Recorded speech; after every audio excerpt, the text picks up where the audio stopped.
કલ્પના કરો કે એક ધૂળિયો અવાવરું રસ્તો છે, સૂર્ય બસ ઝડપથી આથમી રહ્યો છે અને બે વ્યક્તિઓ એકદમ હાંફળા-ફાંફળા થઈને પૂરી તાકાતથી દોડી રહ્યા છે. બરાબર, કારણ કે એમને કોઈ પણ હિસાબે સ્ટેશને પહોંચવું છે. હા, એમના મનમાં બસ એક જ ઉતાવળ છે, કારણ કે જો આજે રાજપુર સ્ટેશને પહોંચીને છેલ્લી ગાડી ચૂકી ગયા તો આખી રાત ક્યાં વિતાવવાનો કોઈ જ રસ્તો નથી. સાચી વાત છે.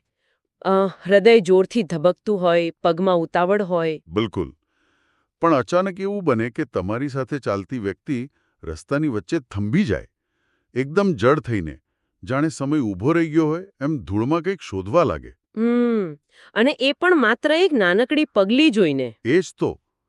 એક એવી પગલી જે વર્તમાનની બધી જ ઉતાવળને એક ક્ષણમાં ભૂંસી નાખે. સાહિત્યની દુનિયાના આજના આપણા ઊંડાણપૂર્વકના વિશ્લેષણમાં આપણે આવી જ એક હચમચાવી મૂકે એવી ક્ષણની વાત કરવાના છીએ. આજનો આપણો મુખ્ય સ્ત્રોત છે ગુજરાતી સાહિત્યની અત્યંત માર્મિક કૃતિ ગતિભંગ. આ એક એવી લઘુકથા છે જે આમ જુઓ તો માત્ર અડધા પાનાની હશે, પણ મનુષ્યના મનમાં ચાલતા ભૂતકાળ અને વર્તમાનના યુદ્ધને આબેહૂબ રીતે રજૂ કરે છે. હા, અને મારો ઉદ્દેશ્ય આજે માત્ર વાર્તા કહેવાનો નથી. આપણે આમાં છુપાયેલા મનોવૈજ્ઞાનિક પાસાઓ, લેખકની વિગતો અને પરીક્ષામાં પૂછાઈ શકે એવા તમામ નાના મોટા ખ્યાલોને બારીકાઈથી સમજવા છે. ચોક્કસ, કારણ કે આ બહુ જ રસપ્રદ સ્થિતિ છે જ્યારે આપણે શારીરિક રીતે કોઈ એક મંઝિલ તરફ દોડતા હોઈએ છીએ, પણ માનસિક રીતે કોઈ બીજી જ દુનિયામાં, એટલે કે કોઈ જૂની સ્મૃતિમાં અટવાયેલા હોઈએ. રાઈટ. ત્યારે જે સંઘર્ષ ઊભો થાય છે ને, તે આ વાર્તાનો મૂળ આત્મા છે.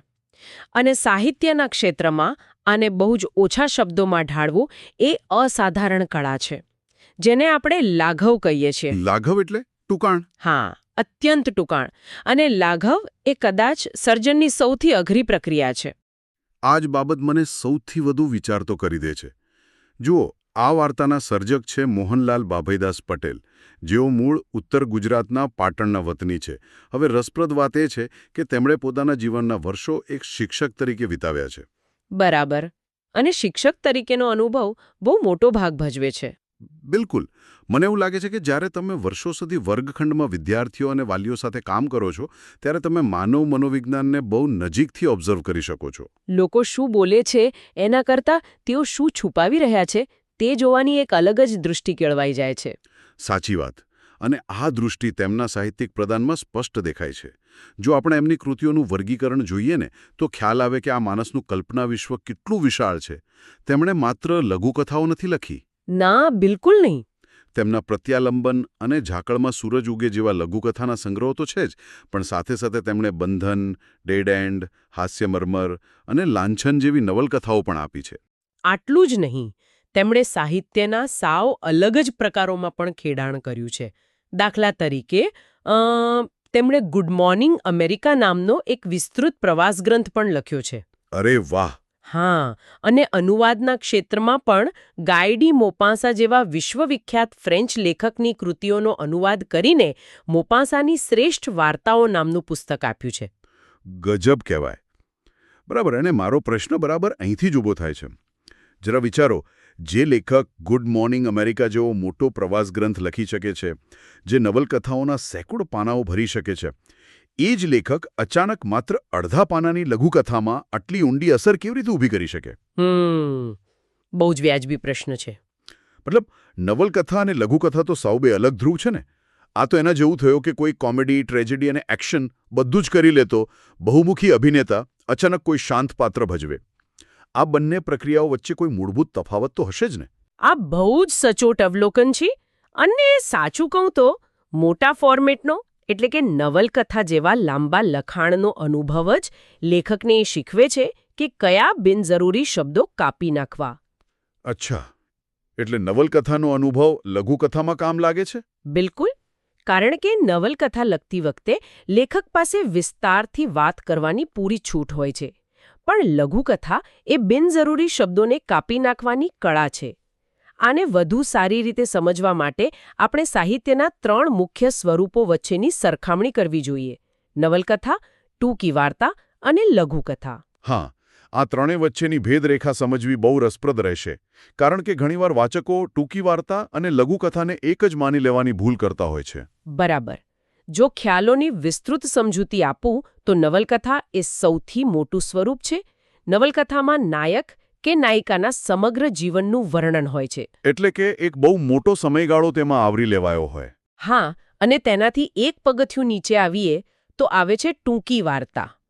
ટૂંકી વાર્તામાં નાયક કે નાયિકાના આખા જીવનનું નહીં, પણ તેમના જીવનના કોઈ એક મહત્વના પ્રસંગ કે ઘટનાને કેન્દ્રમાં રાખવામાં આવે છે. ઓકે.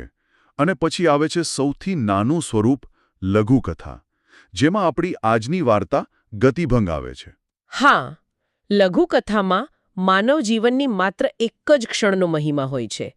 તેમાં અત્યંત લાઘવ હોય છે અને અંતે એક જબરજસ્ત ચોટ આપી જાય છે. એક સેકન્ડ. માત્ર એક ક્ષણ. આ વાત થોડી વધારે પડતી નથી લાગતી? શું કોઈના આખા જીવનની પીડા ખરેખર એક જ ક્ષણમાં વર્ણવી શકાય? વાચકોને એવું લાગી શકે કે આ મુશ્કેલ છે. હા, આ તો એવું થયું કે કોઈ આખી ફિલ્મની વાર્તા માત્ર એક જ ફોટોગ્રાફ પરથી સમજી લે. વ્યવહારિક રીતે આ કેવી રીતે શક્ય છે? અહીં સૌથી આકર્ષક બાબત એ જ છે. લઘુકથા ખરેખર એક એવો જ સ્નેપશોટ છે. તે એક જ ક્ષણ પકડે છે, પણ એ ક્ષણ પાત્રોના આખા ભૂતકાળને અજવાળી દે છે. આ સૈદ્ધાંતિક વાતને સમજવા માટે આપણે સીધા વાર્તાના પ્રથમ દૃશ્યમાં પ્રવેશીએ. ચાલો, એ દૃશ્ય જોઈએ. રાજપુર સ્ટેશને ગાડી પકડવા માટે ડુંગર અને તેની પત્ની ઊભા માર્ગે ઝડપથી જઈ રહ્યા છે. અહીં સ્થળ અને સંજોગ બંને બહુ જ તંગ છે. સાચી વાત. કારણ કે દિવસ આથમવા આવ્યો છે. બિલકુલ. અને જો ગાડી ચૂકી જશે તો રાત ક્યાં કાઢવી તેનો પ્રશ્ન છે. ડુંગરને ડર છે કે નહીં ઘરના કે નહીં ગાંઠના, એવી દશા થશે. અને આ જ ડરના કારણે ડુંગર ગુસ્સે થાય છે. હા, કારણ કે તેની પત્ની ધીમી પડી રહી છે અને રસ્તા પર કંઈક શોધી રહી છે. ડુંગર અકળાઈને કહે છે કે આમ ગાંડાની માફક અડિયા શું ખાય છે? બરાબર. તો આ બધાનો મૂળ અર્થ શું છે? અહીં એક બાજુ ગાડી પકડવાની ઉતાવળ છે, જે શારીરિક ગતિ દર્શાવે છે, અને બીજી બાજુ પત્નીની નજર જમીન પર છે. જુઓ, અહીં ડુંગર એકદમ પ્રેક્ટિકલ છે. તેને ભવિષ્યની એટલે કે રાત ક્યાં રોકાવું એની ચિંતા છે, જ્યારે પત્ની ભૂતકાળમાં અટવાઈ રહી છે. આ બે વિરોધાભાસી માનસિકતા જ વાર્તાના મુખ્ય સંઘર્ષને જન્મ આપે છે. પત્ની જમીન પર શું જોઈ રહી છે તે હવે જાણવું રસપ્રદ છે. હા, અને અહીં વાર્તામાં સ્મૃતિનો આઘાત અને ગતિભંગનો પ્રથમ ચરણ જોવા મળે છે. પત્ની બેસી પડે છે. તે ધૂળ ઉપર ભાવાદ્ર બનીને એટલે કે અત્યંત લાગણીશીલ થઈને નજરની પીંછી પસવારી રહી છે. અને પછી તે ડુંગરને એક ઘાટીલી પગલીની છાપ બતાવે છે. અને આ કોઈ સામાન્ય પગલી નથી. આ પગલી તેમની મૃત દીકરી બબલીની છે. પત્ની વર્ણન કરે છે કે આ આંગળાની બોર જેવી જ છાપ છે. તેને યાદ આવે છે કે ખેતરે જતા આવતા બબલી આવી જ રીતે આગળ દોડી જતી હતી. હા, આ એક માતાનો આઘાત છે. બિલકુલ. અને અહીં એક ખૂબ જ રસપ્રદ વળાંક આવે છે. શારીરિક ગતિ સંપૂર્ણપણે અટકી જાય છે. ડુંગર જે ઉતાવળમાં હતો તેને હવે પત્નીની પીડા સમજાય છે. પણ તે સહાનુભૂતિથી કહે છે કે ગાંડી, એવા પગલાં તો ઘણાય હોય, લે ચાલ, મોડું થશે. રાઈટ. એટલે કે ડુંગર હજુ પણ પ્રેક્ટિકલ રહેવા માંગે છે. તે પત્નીના ભ્રમને તોડીને તેને વાસ્તવિકતામાં લાવવા માંગે છે. જો આપણે આને વ્યાપક સંદર્ભમાં જોઈએ તો આ માત્ર એક માતાનો ભ્રમ નથી, પણ મૃત સંતાનની સ્મૃતિથી હાલી ઉઠેલી એક સ્ત્રીની માનસિક સ્થિતિ છે. પણ વાર્તાની અસલી ચોટ હજુ બાકી છે. અચ્છા, એ ચોટ ડુંગરના વર્તનમાં જોવા મળે છે, ખરું ને? બિલકુલ. જેને આપણે ગતિભંગનું બીજું અને અંતિમ ચરણ કહીએ છીએ. અહીં ક્લાઇમેક્સના ક્રમિક તબક્કા સમજવા બહુ જરૂરી છે. હા, પ્રક્રિયાના તબક્કા શું છે? પહેલું, ડુંગર પત્નીના મુખ સામે જુએ છે. ઓકે. બીજું, પછી તે પોતાની નજર ગગનના એટલે કે આકાશના કોઈ માર્ગ તરફ વાળી લે છે. અને ત્રીજું, બંને જણ એકદમ સ્થિર થઈ જાય છે. ડુંગર લાકડીના ટેકે આકાશ તરફ મોં કરીને ઊભો રહી જાય છે. અરે વાહ! આ તો વિચારોની ગતિનો પણ ભંગ છે.